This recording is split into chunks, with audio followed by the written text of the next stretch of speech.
From Washington, the McLaughlin Group, the American original. For over 3 decades, the sharpest minds, best sources, hardest talk. Issue 1, Cuba Libre. There is a process, as you said, and the State Department will be reviewing it, and as soon as I get a recommendation, I'll be in a position to act on it. Understand that the criteria is very straightforward. Is this particular country considered a state sponsor of terrorism? President Obama headed south this week to an historic summit of the Americas in Panama City, Panama. Cuba will attend the summit for the first time since 1962. So President Barack Obama and President Raul Castro will be meeting in working sessions. An interesting sidelight. 53 years ago, Cuba was disinvited from the Organization of American States at the direction of President John F. Kennedy. This year, at President Obama's request, Cuba was invited to participate in the OAS hemispheric meeting. Freeing Cuba to join the 2-day summit is seen as Commander-in-Chief Obama's broader initiative to restore relations between Washington and Havana. Those efforts have run into a stumbling block in the form of Havana's demand to first have Cuba's designation as a state sponsor of terrorism rescinded by the U.S. Department of State. That action could smooth the way for the U.S. and Cuba to establish direct diplomatic ties and open embassies in Washington and in Havana. But it will not be without controversy. U.S. officials say Cuba still grants residency to Basque terrorists and to Colombian revolutionaries from FARC, and up to 70 American fugitives, including convicted cop killer Assata Shakur. New Jersey Democratic Senator Robert Menendez, a Cuban-American and ardent critic of President Obama's overtures to the Castro regime, says this, quote, "A recommendation to remove Cuba from the list of state sponsors of terrorism would represent another significant misstep in a misguided policy, and it is both discouraging and alarming to read about unwarranted pressure from the White House to rush the State Department's review process," unquote. Question. Cuba was placed on the state sponsor of terrorism list in 1982. Has the regime's behavior changed sufficiently to warrant removal from that list now? Pat Buchanan. John, the regime's behavior has changed. Back in the Reagan era, they were over there in Africa. They had troops in Africa and Ethiopia. They were moving into Latin America. They are not as toxic a communist country as they were, for the simple reason that communism is dead. But they still got terrorists down there. And what this is all about, John, is Barack Obama. Barack Obama sees America as both Western and Third World. He wants to repair relations, tried to repair them with Russia, did repair them with Burma, is trying to repair them with Iran, now wants to repair them with Cuba. I think he sees himself as sort of a Nixon to China president, and that this is what he wants to do with regard to the Third World. And frankly, the United States is making all the concessions in this deal to get something that's not terribly important to us anymore. Outline. I don't know that I would read as much as Pat does into the president's insistence on expanding relations with the Third World. I think this is a relationship with a small island nation 90 miles from our shore, a relationship that has been cold for 60 years. It hasn't worked to depose the Castros. They're still there. And if the definition is state-sponsored terrorism, if they're not extraditing Basque accused terrorists and they're harboring people, that's very different from actively supporting any of these groups or using their influence to back terrorists in other countries. So I think that their behavior for decades really should have allowed them to get off this list, and I fully expect that the State Department has made that recommendation. Yeah, I think I agree with Pat in the sense that the United States is giving away too many concessions in return for too little. I do think as well the president is trying to build this rapprochement with Cuba. I mean, and clearly to some degree the previous relationship was not functional and was not serving really either American interests or the interests of the basic people of Cuba. At the same time, though, we have to remember the Cuban intelligence service is very, very capable for a small island nation. They do maintain these existing links with different terrorist groups across the world, through Venezuela as well. And the issue that we have to face up to is that the terrorism list of the State Department should be based on objective fact rather than subjective political interests on the part of any administration. Does that sound correct to you? Well, there's something to it, but I happen to think that this is actually a good time for the United States to try and rebuild a relationship with Cuba. I don't think they're nearly as, shall we say, malevolent as they once used to be. They're really focused on their own domestic economy and domestic issues. And I think it's time for a change. We deal with a lot of nations who are, shall we say, not totally, not 100% pure. They aren't 100% pure, but they are 90 miles from our shore, and we ought to find some way over time to build a better relationship. The Castro brothers have been in power through 11 presidents, and it really is a rotten little dictatorship.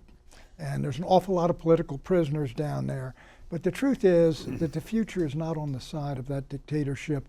The United States is going to outlast them. I think when the two brothers go, there's going to be changes down there. But what I'm bothered about is the president seems to be so solicitous. He wants to do virtually anything to step out front to get this done. I can understand the engagement. That's but really, that's really he gives unfair. away Too much. What are the specifics that he's, quote, given away too much? Well, I mean, what are we getting from in terms of the way they treat their own people? Well, we don't condition our relationship with every country on how they treat their people, but we use our relationship as leverage. If you have U.S. If you're going to let them sell to the United States, come to the United States, why don't you say, give us this? Excuse me, Pat, if you have U.S. investment and tourists and you warm the relationship, there's going to be a lot more pressure on that regime, probably from within, than it is from us acting like we're completely hands-off. A woman by the name of Joanne Chesimard was put in on the most wanted terrorist list in 2013 by the FBI. Her name is Asada Shakur. She's a fugitive from U.S. justice, but given sanctuary in Cuba. She's wanted for the murder of a police officer in New Jersey. Governor Chris Christie wrote a letter to President Obama stating that Cuba should return Chesimard to his state to face justice before the U.S. and Cuba establish diplomatic ties. Do you think Chesimard should be returned? More, I ask you. Yeah, absolutely. I think if there is a price that is appropriate, that they ought to pay that price. That is, Cuba ought to pay that price and release him. Yeah, but that's not enough to hold up the thawing of relations between Cuba and the U.S. These are the kinds of things that are going to get worked out in negotiations that are going to continue into the future. This is not an overnight deal. You mean after ties are established between the United States and Cuba? Is that what you're saying? I would hope so. How did I divine that? Because you have that far-darting mind that looks into the future. Yeah, I think as well with Cuba that the thing is here, Cuba needs the United States, right? There is a collapse really of foreign investment in Cuba. The health system, which has so long held up as this kind of archetype of socialist utopia, has real problems in and of itself. I mean, the people, you look at the cars there, the absence of toilet paper, basic commodities, those pressures, and I agree with Eleanor to some degree that yes, if you can try and build a stimulated business middle class there with American influence, investment you get influence. Collapse of foreign investment. The Chinese are rushing in there. The Europeans are building resorts. Well, what do they have? I think we're the ones that are being left behind. Eleanor, they got nothing but sugar down in that whole place down there. I mean, 53% in the recent poll of Cubans would like to leave their country. Right. 53% would like to get out 53% after 50 years of the revolution. Would like to visit Cuba and experience the island nation. But the difference is we fly over in planes and they brave shark-infested waters to come over. So there's a slight difference of parallel in terms of much anymore. It's a prison. They won't let their people out. Menendez got into trouble, and he was obliged to step down from his position as ranking Democrat in the Senate Foreign Relations Committee. His effectiveness in opposing Obama's foreign policy has been impaired by the indictment, but he's still a senator and he has the vote. Now, this is fortuitous for Obama, because Menendez claims his indictment by Justice Department is a blatant attempt to silence his criticism of Obama's foreign policy. Some pro-Israel organizations have also called the timing of the indictment Well, that's suspicious. going to affect, he's talking about affecting Iran more than anything else. Menendez was a big force, a very anti-Iran, very pro-Israel. Well, on and he's gone. Yeah, well, on Cuba, it would take congressional action to lift the embargo completely. Right. But if they want to affect what the president is doing, they'd have to pass additional legislation. I can't imagine what that would be, and it would have to be enough to withstand a veto, so forget that. The final point, Menendez was doing a lot of business in Cuba. Well, He's that's doing part- Dominican Republic, and He it's was his problem. doing it with a Cuban doctor. Well, that's the Dominican Republic. He's got real problems with that. He's been indicted. He stepped down as as the leader of the Foreign Relations Committee, and it's a real blow to the folks that want to kill the Iran deal. Exit question. Are you ready for this? Yep. Okay, concentrate hard. Will President Obama's overtures to Cuba hurt the Democratic nominee's chances of carrying Florida in next year's presidential election? Yes or no? I think no, because if the nominee is Hillary, I think she'll, it might hurt a little bit with the Cuban community, the older community down there, but a lot of folks by then, I think the change will have come, and I don't think it's going to hurt much. Yeah, the demographics have changed, and President Obama actually won the Cuban vote in 2012, narrowly, but he did win it. Yeah, I was striking 2012. I was actually at the U.S. Embassy at London, election night party there, and there was consensus really from Republicans. This is probably Florida. Romney's probably going to take, and it just didn't happen. I think that reflects that demographic change. Yeah, I share that view. I don't think this is going to be a major issue in any way, and I think everybody ought to relax. I don't see what is at issue here in this thing, in this particular question. I really do think that it would be good for the United States as well as for Cuba to open up the relationship with them. You're going to vote for Hillary? I'm sorry? You're going to vote for Hillary? When I get into the booth, I'll tell you where I'm going. He You likes keep using Jeb, that too. as a brief. He likes Jeb, John. Riposte. No, I think if I believe this. I tell you, I wrote this in an editorial. If Hillary Clinton is the nominee of the Democratic Party and Jeb Bush of the Republican Party, I'm going to go to bed early that night, because whoever wins, the country will be in good hands. You'd like to see a Bush-Clinton race, an exciting race. Right. Well, and if it's Rand Paul versus Hillary Clinton, you're going to see a lot of hawkish Republicans voting for Hillary. Issue 2. Let's make a deal. This framework would cut off every pathway that Iran could take to develop a nuclear weapon. Iran will face strict limitations on its program, and Iran has also agreed to the most robust and intrusive inspections and transparency regime ever negotiated for any nuclear program in history. After almost 18 months of negotiations, including multiple missed deadlines and last-minute extensions, talks between the P5+1 and Iran concluded with a quote-unquote framework agreement. The framework agreement stipulates that Iran will limit its nuclear research and agree to international inspections to verify that it is not trying to build a nuclear bomb. In return, trade and financial sanctions levied against Iran by the international community will be lifted. The framework agreement is not, however, a final agreement. Details of that accord remain to be worked out before a June 30 deadline. Early indications are that Iran and the United States remain far apart on their understanding of the deal outlined in the framework agreement. Item: lifting the sanctions. President Obama insists the sanctions will be eased gradually as Iran proves it is abiding by the deal. Tehran says the sanctions will be, quote, immediately revoked, unquote. Item: allowing inspections. Mr. Obama says Iran has agreed to international inspection of its nuclear facilities. Tehran says its agreement is, quote, voluntary and temporary, unquote, pending ratification by its parliament. Item: resuming research. Mr. Obama says the deal blocks Iran from resuming high-level uranium enrichment and nuclear research for 10 years. Iran insists it will have the right to carry out these nuclear activities before the deal expires. Question: do the parties' understandings of the framework agreement give you confidence that the P5+1 and Iran will reach a final deal in June?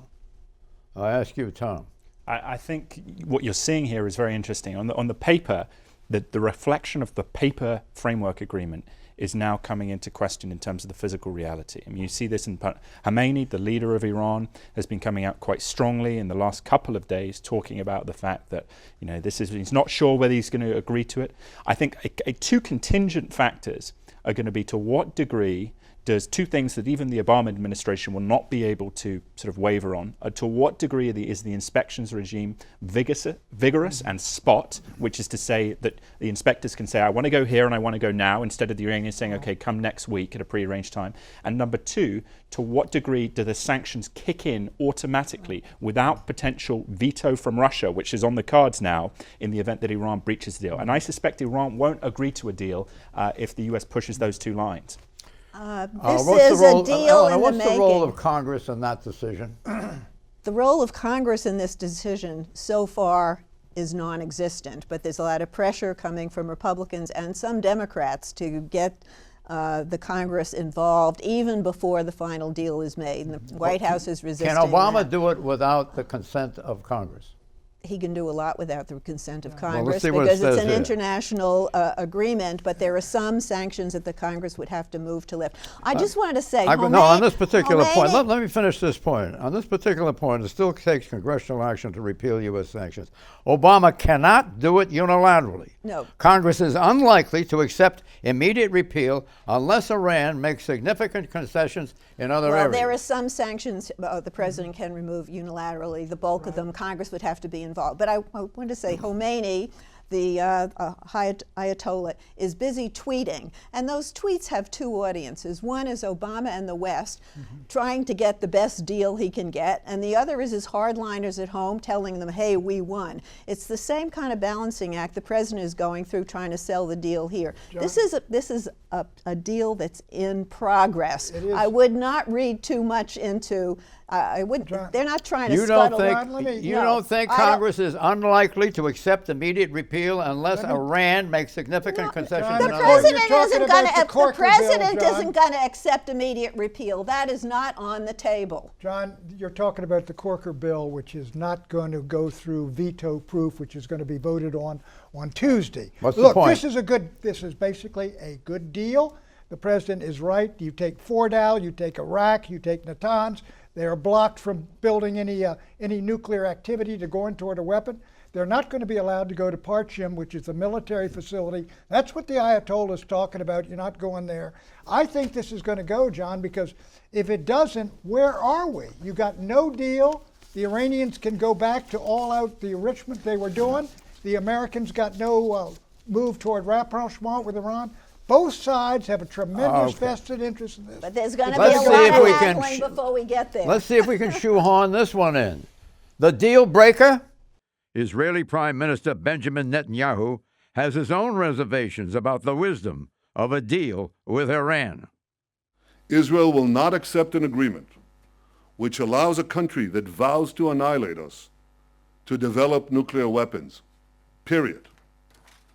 In addition, Israel demands that any final agreement with Iran will include a clear and unambiguous Iranian commitment of Israel's right to exist. What's the power of that statement, and who has said it, and how far will it get? He does not happen to be a member of the Senate the last time I checked. Or the P5. Or the P5. Right. But I think there's a real concern about what really is being inhibited for the Iranians. It's not very much, frankly. They can do almost everything they want. They'll do it a little bit more slowly. But I don't think the constraints are really anywhere close enough They can't for enrich Iran. uranium to 20%. They can't enrich it to 90%. Their centrifuges are cut from 20,000 to 5,000. Right. The Iraq plant is no longer a heavy water plant. It's a light water plant. It won't produce weapons-grade we don't have to plutonium. go It's there. a good deal. And you buy We don't have time. to You question buy this. at least 10 years. We don't have to go that far. We got the Prime Minister talking. Now, he's got gonna Jewish try to members set- of Congress. The Jewish members of Congress have their constituents. It's not. The Jewish vote in the United States is a very important vote, and it's a big vote, and it's a vote that's subject to the meeting of their political interests and political views. I think the Jewish community is very much concerned and worried about this bill, but I don't think they're the only ones who are. There are a lot of people who feel that it is not strong enough vis-a-vis Iran, that all it will do, and if you read what Henry... you just say a minute. they want to scuttle it, and but they Henry, can't. you read what Henry Kissinger and Schultz wrote in the Wall Street Journal this week. They were devastating in terms of the program that has been forced. They can't scuttle the deal. Bibi wants to, but I'm they not don't have the power I'm to not do it. saying And they have do, no- okay? and There they are- a lot of people will pay attention to Excuse the me. judgment. It's a bad deal. Excuse me, a I second. want to squeeze this language in. I'm going to read you Netanyahu again. Israel will not accept an agreement that allows a country that vows to annihilate us to develop nuclear weapons, period. In addition, Israel demands that any final agreement with Iran will contain a clear and unambiguous Iranian commitment to Israel's right to exist. Issue 3, fossil fuel comeback. These low energy prices offer the chance to scoop up assets reasonably. What a merger. I mean, Shell is just striking here, making itself a mega energy player. This week, Royal Dutch Shell took advantage of cheap energy prices to announce a $70 billion merger with Canadian natural gas producer BG Group. The mega merger is the first in what is expected to be a wave of consolidations in the energy business, brought about by fracking and the surprise emergence of the U.S. as the world's third largest producer of crude oil, just behind Saudi Arabia and Russia. American oil production is expected to reach 9 million barrels a day this year, close to the U.S. record set back in 1970. The Energy Information Administration says U.S. natural gas production will also climb this year. The comeback for fossil fuels is producing winners and losers far beyond the industry. Here are some of the losers in the New World Order. Russia is a loser. Nigeria, Iran, Venezuela, and other petro-economies that grew overly reliant on high energy prices during OPEC's heyday. And here are some of the winners: the European Union, the U.S., Canada, China, Japan, and India. The world's major economies and the majority of its consumers, all of whom will benefit from lower energy costs and cheaper energy imports. With the price of a barrel of crude oil down to $50 this week and gas and oil inventories at record highs, cheap energy is producing nothing less than a revolution in world affairs. Question, what are the short and long-term implications of this comeback for fossil fuels? Tom Rogan. I think the short-term ramifications of the comeback are that these companies, as you see, the continuing mergers, continuing investment, they're more optimistic now in the reduction of oil prices, that potentially, if you have consolidation, you can compete. Again, I think some of this flows from as well the more environmentally friendly renewable sources are more expensive, and that's reflected in prices.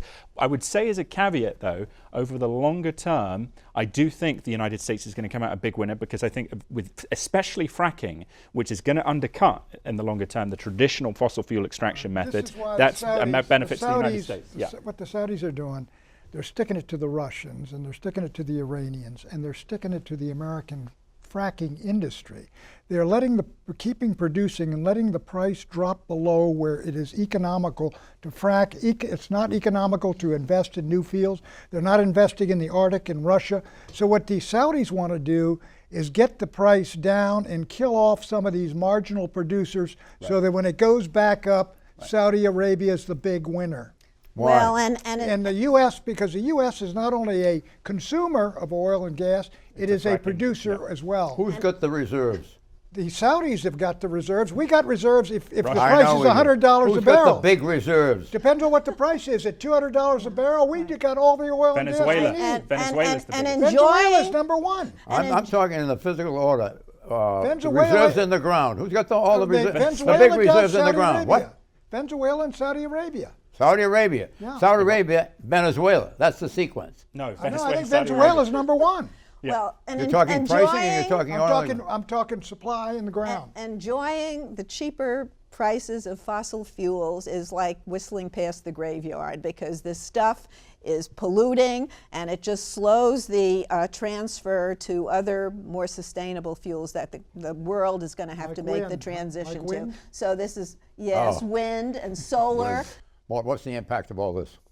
Well, there are going to be two impacts. One, of course, is on supply. You have new sources of supply. So that generally will cause prices to go down, and prices will go down. I don't believe they're going to go down so much that it'll really put a lot of these major producers out of business. I just don't think that's going to happen. We have a continuing growth in the demand for fuel, and there'll be continuing supplies. And the supplies may be a little bit more in the fracking or that particular kind of technology, but a lot of the people who are just producing regular oil are going to have plenty of sales to keep them going. Predictions, Pat?